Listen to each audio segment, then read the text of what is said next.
राष्ट्रपति द्रौपदी मुर्मू ने नागरिक अलंकरण समारोह के दूसरे चरण में अभिनेत्री वैजयंतीमाला बाली सहित कई हस्तियों को पद्म पुरस्कारों से किया सम्मानित।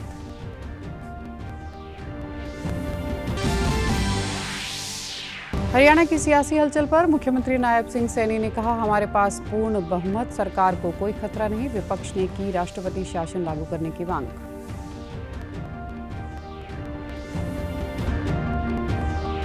और पंजाब के मुख्य निर्वाचन अधिकारी सिबन सिंह के अनुसार लोकसभा चुनाव में उम्मीदवारों की सुरक्षा चुनाव आयोग की मुख्य जिम्मेदारी, अधिकारियों को निर्देश किए जारी। नमस्कार, चंडीगढ़ से आपका स्वागत है। मैं हूं आरजू। अब समाचार विस्तार से।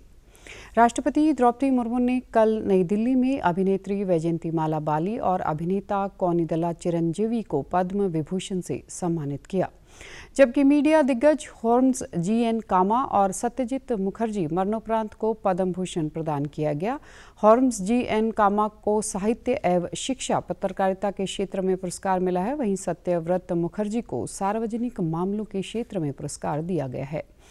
राष्ट्रपति द्रौपदी मुर्मू ने राष्ट्रपति भवन में नागरिक अलंकरण समारोह के दौरान कला के क्षेत्र में जॉर्डन लेप्चा को पद्मश्री से सम्मानित किया। अंडमान और निकोबार के किसान के चिल्लामल को कृषि के क्षेत्र में पद्मश्री से सम्मानित किया। राष्ट्रपति ने खेल के क्षेत्र में जोसाना चिनप्पा को पद्मश्री से सम्मानित किया। वहीं हिंदुस्तान शास्त्रीय गायक सोमदत्त बट्टू को भी पद्मश्री से पुरस्कार प्राप्त हुआ। कृषि के क्षेत्र में सत्यनारायण वलेरी को भी पद्मश्री से सम्मानित किया गया। मूर्तिकार ए वल्लू आनंदचारी को राष्ट्रपति ने पद्मश्री पुरस्कार प्रदान किया। इस साल 132 लोगों को पद्म पुरस्कारों के लिए चुना गया। पद्मश्री मिलने पर सम्मानित नागरिकों ने सरकार का आभार जताया। To recognize what we are doing for Indian languages.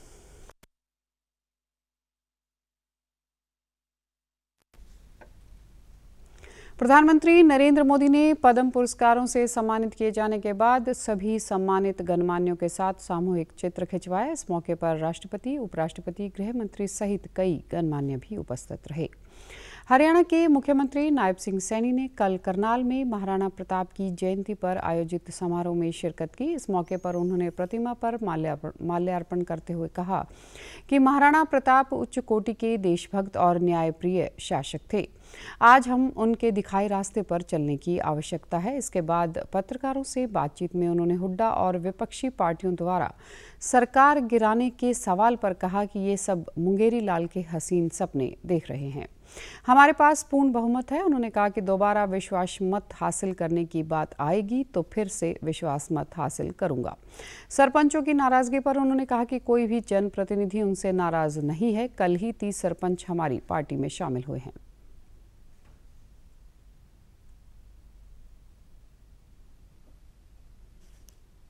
मेरे पास सरपंच आते हैं। कल मैं सिरसा के अंदर था, 25-30 सरपंचों ने वहां पर आकर के ज्वाइन किया पार्टी। आपके चैनल्स के ऊपर चली होगी। कोई नाराज नहीं है। अगर नाराज कोई है तो कांग्रेस नाराज है, और कांग्रेस इस प्रकार से पीड़ित है कि उन्होंने किया कुछ नहीं, उनको लोगों ने नकार दिया है। वो जन का विश्वास खो चुके हैं। आज लोगों का विश्वास कांग्रेस के पास नहीं है। उन्होंने कहा कि कांग्रेस जब भी सत्ता में आती है तो भ्रष्टाचार की गति बढ़ती है। विपक्ष ने कभी काम नहीं किया, इसलिए जनता ने उन्हें नकार दिया। उधर कांग्रेस नेता भूपेंद्र सिंह हुड्डा ने जजपा द्वारा राज्यपाल को सरकार के अल्पमत में होने को लेकर लिखे पत्र में कहा कि अब कांग्रेस भी अपना डेलीगेशन लेकर राज्यपाल से मिलेगी। कल भिवानी में कांग्रेस उम्मीदवार रावदान सिंह के समर्थन में एक जनसभा को संबोधित करते हुए भूपेंद्र हुड्डा ने कहा कि कांग्रेस के 30 विधायक एक साथ हैं। 3 निर्दलीय विधायकों के कांग्रेस के पक्ष में आने के बाद प्रदेश सरकार अल्पमत में आ गई है। 88 में से 45 विधायक सरकार के खिलाफ हैं। ऐसे में राज्य की भाजपा सरकार को नैतिकता के आधार पर तुरंत इस्तीफा दे देना चाहिए। हमारी मांग है कि राष्ट्रपति शासन लागू कर तुरंत नए सिरे से चुनाव करवाने चाहिए। उन्होंने पार्टी में गुटबाजी के सवाल पर कहा कि पूरा बंसीलाल परिवार उनके साथ है। अगर कुमारी शैलजा उन्हें प्रचार के लिए बुलाएंगी तो वे जरूर जाएंगे। उन्होंने भाजपा पर भी निशाना साधा। इसको तुरंत इस्तीफा दे देना चाहिए। राष्ट्रपति शासन करके we are demanding fresh elections. Congress ने कह दिया, कांग्रेस ने कह रखा है, लेकिन हमारे एमएलए में कोई वो नहीं है। ये बात ये जो इनका गठबंधन था, गठबंधन तोड़ने का भी समझौता हुआ था। आज लोग समझ चुके हैं मुकाबला सीधा कांग्रेस का और बीजेपी का है, बाकी वोट काटो। वहीं जजपा नेता दुष्यंत चौटाला ने हिसार में कहा कि प्रदेश में वर्तमान राजनीतिक परिस्थितियों को देखते हुए यह स्पष्ट है कि वर्तमान राज्य सरकार अल्पमत में है। इसे देखते हुए हमने राज्यपाल को पत्र लिखकर विधानसभा का सत्र बुलाकर लोअर टेस्ट की मांग की है। हम मौजूदा सरकार का समर्थन नहीं करते हैं और हरियाणा में किसी भी दूसरी राजनीति दल के द्वारा सरकार बनाने में समर्थन के लिए हमारे दरवाजे खुले हैं। तौर पर भी हमने भेजा है और ये मांग करी है कि संविधान के अनुसार ये पावर महामहिम के पास है कि वो फ्लोर टेस्ट के लिए आदेश सरकार को दे और सेशन बुलाकर फ्लोर टेस्ट कराए। अब कांग्रेस ने ये कदम उठाना है कि क्या कांग्रेस के 30 और उनके सपोर्ट में जो विधायक हैं प्लस विपक्ष के और जो लोग आज भारतीय जनता पार्टी की सरकार को बदलना चाहते हैं, वो ये कदम उठाए कि परिवर्तन के लिए, बदलाव के लिए और जो सरकार विश्वास खो चुकी है उसको बदलने के लिए। पंजाब में सभी 13 लोकसभा सीटों के लिए 7वें और आखिरी चरण में मतदान होना है। इसके लिए मुख्य निर्वाचन अधिकारी सिबन सिंह ने आज सभी डिप्टी कमिश्नरों कम जिला निर्वाचन अधिकारियों, पुलिस कमिश्नरों और सीनियर पुलिस कप्तानों को उम्मीदवारों की सुरक्षा को ध्यान में रखते हुए सभी के लिए एक समान माहौल यकीनी बनाने के लिए कहा है।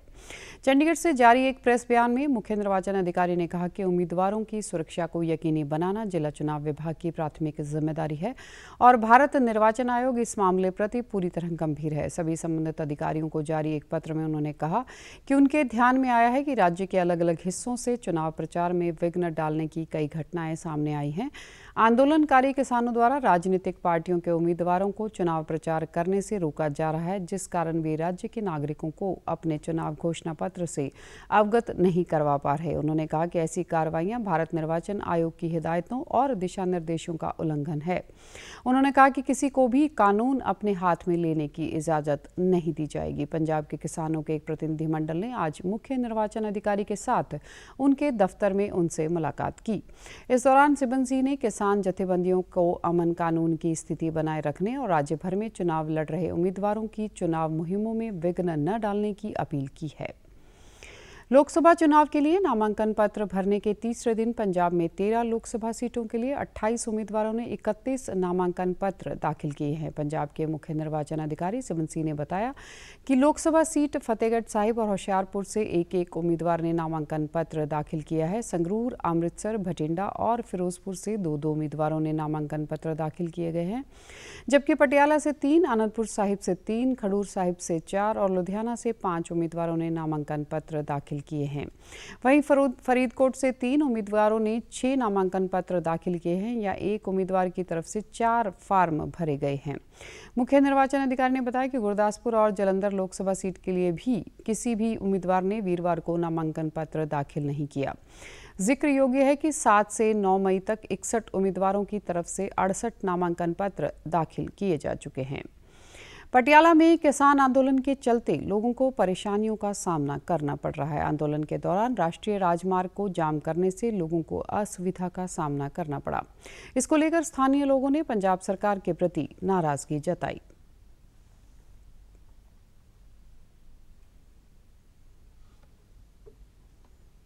शहर में भी दिक्कत है बहुत। कल पूरे पटियाला में जाम था। महारानी परनीत कौर ने नामांकन पत्र भरने थे, उस दौरान में किसानों ने धरना लगाया हुआ था। सारा शहर पूरे का पूरा जाम था, बिल्कुल। कारोबार, कई दुकानदार तो ऐसे हो गए जिन्होंने बोनी भी नहीं की होगी, बगैर बोनी किए गए होंगे, इतना रश था शहर में। ये पंजाब सरकार की नालायकी है। पंजाब सरकार को चाहिए किसानों की बात 10 दिन बाद भी तो सुननी है, पहले ही सुन के इसका हल करके विचार किया जाए। किसान अपनी मांग सरकार के पास रखें और सरकार इनकी मांग को सुने, लेकिन जिस प्रकार से पब्लिक की परेशानी हो रही है, ये परेशानी नहीं होनी चाहिए। इसलिए किसान को केवल पंजाब सरकार के खिलाफ प्रदर्शन करना चाहिए, न कि रूट जाम करना चाहिए। एयर इंडिया प्रबंधन और एयर इंडिया एक्सप्रेस यूनियन के बीच जारी विवाद खत्म हो गया है। सभी क्रू मेंबर तत्काल प्रभाव से काम पर लौटेंगे।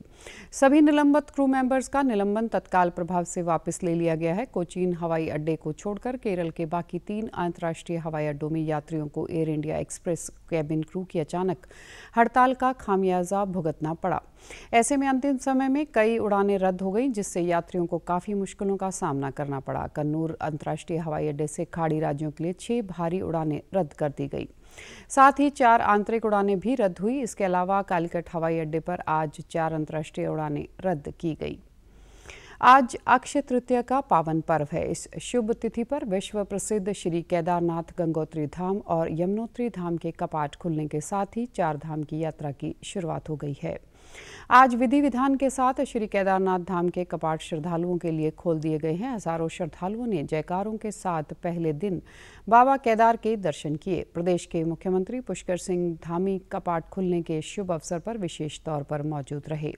उन्होंने सभी श्रद्धालुओं को बधाई दी और देश विदेश की खुशहाली की कामना की। साथ ही कपाट खुलने के समय श्रद्धालुओं पर हेलीकॉप्टर से पुष्प वर्षा की गई। इस अवसर पर मंदिर परिसर को 20 क्विंटल से ज्यादा फूलों से सजाया गया। बद्रीनाथ धाम के कपाट 12 मई को सुबह 6 बजे खुलेंगे। बता दें कि अभी तक 22 लाख से ज्यादा श्रद्धालु 4 धाम यात्रा के लिए ऑनलाइन रजिस्ट्रेशन करवा चुके हैं। विश्व थैलीसीमिया दिवस के मौके पर पीजीआई के थैलीसीमिया चैरिटेबल ट्रस्ट की ओर से 298वें रक्तदान शिविर का आयोजन किया गया। पीजीआई का ट्रांसफ्यूजन मेडिसिन विभाग थैलीसीमिया के बारे में जागरूकता फैलाने के लिए हर साल अंतर्राष्ट्रीय थैलीसीमिया दिवस मनाता है। इस मौके पर पीजीआई के निदेशक प्रोफेसर विवेक लाल बतौर मुख्य अतिथि उपस्थित हुए। वहीं पीजीआई के सब dean research professor R K. Rathi ने थैलीसीमिया के रोगियों के साथ केक काटकर रक्तदान शिविर का उद्घाटन किया। इस मौके पर प्रोफेसर राठी ने कहा कि आपका खून जिंदगी और मौत से लड़ रहे मरीजों के लिए जीवन रक्षक बन सकता है। इस मौके पर ट्रांसफ्यूजन मेडिसिन विभाग की टीम ने रक्तदाताओं को प्रमाण पत्र और बैज लगाकर सम्मानित किया। और आप हमारे समाचार YouTube channel DD news Chandigarh, Facebook DD news Chandigarh और social media X DD news CHD पर भी देख सकते हैं।